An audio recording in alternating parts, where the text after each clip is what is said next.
Border agents confirm last week 13 migrants tragically died trying to cross the Rio Grande into the United States. Heavy rains and high temperatures now have officials warning folks against crossing the border. Former ICE Director Tom Homan joins us now. This illustrates the risk that these people engage in every time they try to cross the border illegally into the United States. And yet the Biden administration doesn't seem to be doing a lot to address the situation, other than Customs and Border Protection warning after this incident against people crossing in the high heat and the extreme weather. And this is the only network talking about it. I mean, right now we're closing on 1,300 migrant deaths since Joe Biden became president, 1,300. And that's what we know about. I was down in Brooks County a few weeks ago, and I did a ride along with the sheriff down there. And within 4 hours, we found 2 dead bodies. And I asked him, I said, how often does this happen? He says, Tom, we're lucky if we find 1 in 5. Because by the time they locate them in this dense area, they've either been eaten by animals or they just are never found in the brush. Many in the river we'll never find. 1,300 is what we know about. And that's not including like the tragedy in San Antonio. We had 53 die in a tractor trailer. The numbers are historic high, and this administration doesn't say a word about it. And they want to talk about how humane their policies are. It's not humane when you get over 1,300 migrants dying in U.S. soil because you have an open border, which causes the most vulnerable people to put themselves in the hands of criminal cartels and make this journey. Part of the way that you fix the problem is you first admit that there is a problem. The White House seems to deny that there even is a problem with people coming across the border this way. Let's go back to last Monday and Peter Ducey's exchange with Karine Jean-Pierre. Listen here. If somebody walks into Texas or Arizona unvaccinated, they're allowed to stay. Why? But that's not how it works. Like we actually no. I know that that's not what you guys want to happen, but that is what is happening. But that's not. It's not like somebody walks over and that's not how. Exactly what's happening. Thousands of people are walking in a day. Some of them turn themselves over. Some of them are caught. Tens of thousands a week are not. That is what is happening. Now, a lot of people who are walking across the border are also carrying drugs with them. And there's this big drug bust in a car in Nogales, Arizona. 47,000 rainbow fentanyl pills, which look like Sweet Tarts or Smarties or something like that, definitely designed to attract children. And 187,000 blue fentanyl pills. This is a huge problem. How much are they catching versus how much is getting in? Oh, they're catching just a fraction. And most of what they're catching is at a port of entry, where every car is stopped. You go through port of entry, every car is stopped, and the officer is going to make a determination if you secondary the car, not and find it. What's happening between the ports of entry, because of what she's ignoring, she says they don't walk across the border. Well, 1.7 did last year, 1.7 million. And this year, mark my word, we're going to be at 2.4, almost 2.5, which is 700,000 more than last year, was the record.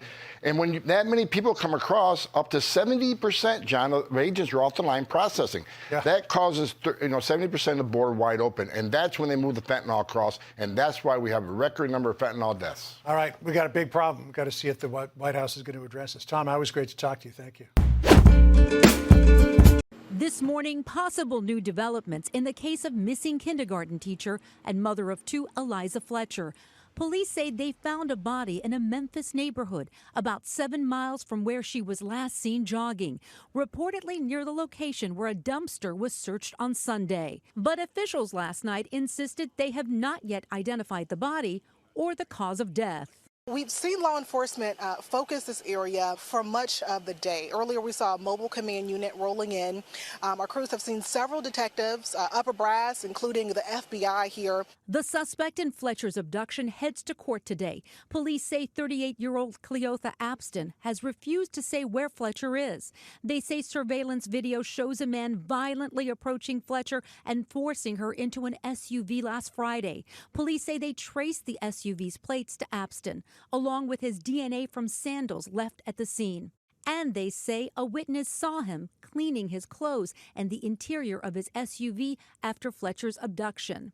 Court papers reveal Abston recently served a 20-year prison sentence in a different kidnapping case, pleading guilty to abducting an attorney and trying to force him to withdraw cash from an ATM.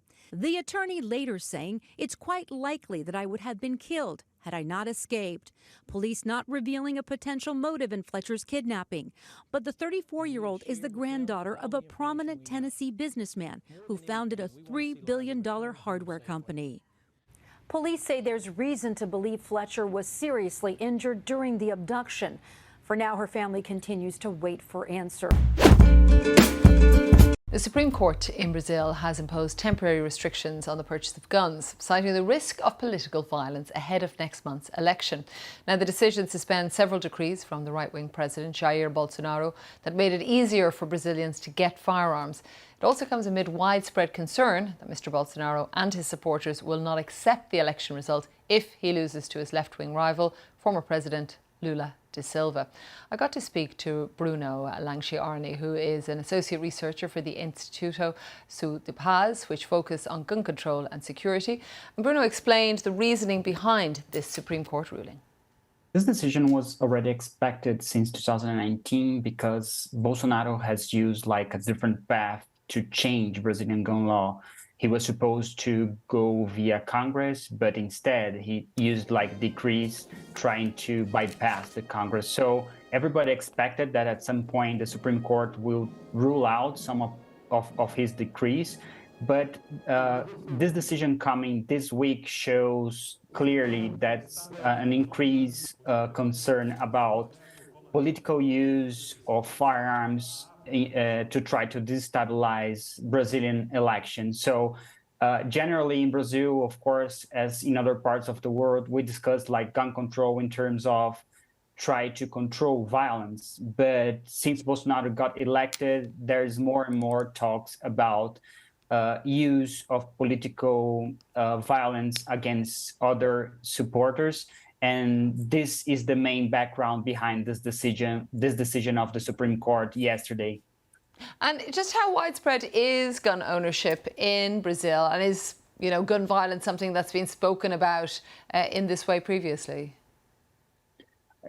Well, in Brazil, like gun plays a key role in the violence. 7 out of 10 homicides are committed with firearms. We didn't have like a gun culture in Brazil in the past years, but since Bolsonaro got elected, it has increased a lot, the interest of buying guns. And we estimate that at least 1.2 million guns were purchased during his government. But we have to say probably less than 3% of the households in Brazil will declare that they have a firearm in there. What has the reaction been to this particular decision? Sorry? What has the reaction been to the decision? Well, for the political parties, like the other institutions, the civil society and the press in general, I believe everybody praised the decision. But of course, for pro-gun supporters and Bolsonaro supporters, there is a reaction saying that the Supreme Court is invading the competency of the president. But if we recall, like last week, we already had another decision from the electoral justice trying to create like a gun-free zone around the electoral locations, because the concern is increasing that we could have potentially political violence.